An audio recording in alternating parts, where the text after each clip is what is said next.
Dans le prochain épisode de Plus belle la vie. Alors que Barbara se ment à elle-même, Sylvia arrive à ses fins, tandis que Kevin découvre l'impossible. Attention, les paragraphes qui suivent contiennent des spoilers sur l'épisode de Plus belle la vie diffusé demain soir sur France 3. Kevin et Camille sont prisonniers de Jacob enlevés par Jacob. Kevin reprend connaissance, les mains liées et attachées à une grille dans une galerie souterraine. Son ravisseur compte le faire agoniser le plus longtemps possible pour se venger de ce qu'il a fait à Camille. Pendant ce temps, Ariane se réveille en sursaut. Mathieu la pousse à se confier à lui. Elle lui raconte le cauchemar récurrent qu'elle fait sur son traumatisme avec Jacob. Mathieu se confie à son tour sur les attentats de Nice, où il a vu 2 de ses amis mourir devant ses yeux. De son côté, Emma s'apprête à aller à la boxe, mais Baptiste l'en empêche. Il veut soutenir sa femme et éviter qu'elle ne prenne la fuite, comme à son habitude.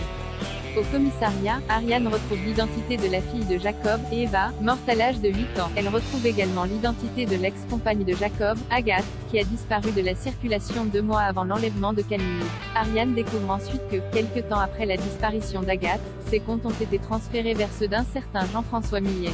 Ariane et Mathieu supposent qu'il s'agit d'une fausse identité de Jacob. Toujours séquestré, Kevin entend une voix de femme crier. Il réussit à se détacher pour avancer dans sa direction et finit par trouver Camille, également retenue prisonnière.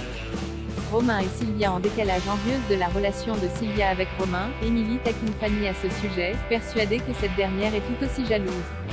Même si Fanny nie en bloc, un lapsus la trahit. Pendant ce temps, Sylvia énumère à Romain toutes ses précédentes relations. La jeune femme a enchaîné les escrocs, ce qui laisse le médecin un peu confus. De retour à la coloc, Romain et Sylvia annoncent à Fanny qu'ils ont prévu d'aller dîner. Pendant que Sylvia se prépare, Romain se confie à Fanny. Il lui confie son impression de décalage entre Sylvia et lui. En effet, lors de leur dîner en tête-à-tête, Romain et Sylvia ne sont pas vraiment sur la même longueur d'onde en termes de sujets de conversation. Une fois rentrés à la coloc, ils continuent de se heurter à des problèmes de communication. Kylian vexe Betty alors que Kylian est prêt à aller en cours. Betty le retient chez lui. Après l'amour, l'adolescente l'interroge sur sa mère. Kylian rétorque qu'il se sent beaucoup mieux à Marseille avec Thomas et Gabriel.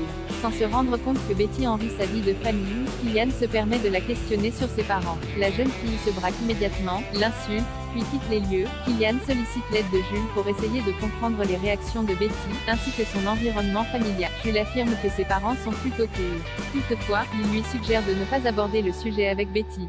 Kylian retrouve Betty un peu plus tard et lui propose de passer le week-end ensemble. Mais cette dernière est toujours agacée. Elle exprime son besoin d'indépendance. Quand Kylian remet sa mère sur le tapis, Betty l'insulte et tourne les talons. Désespéré, Kylian appelle Betty et lui laisse de nombreux messages sur sa boîte vocale pour s'excuser. Il se heurte à un silence radio qui le mettrait en colère.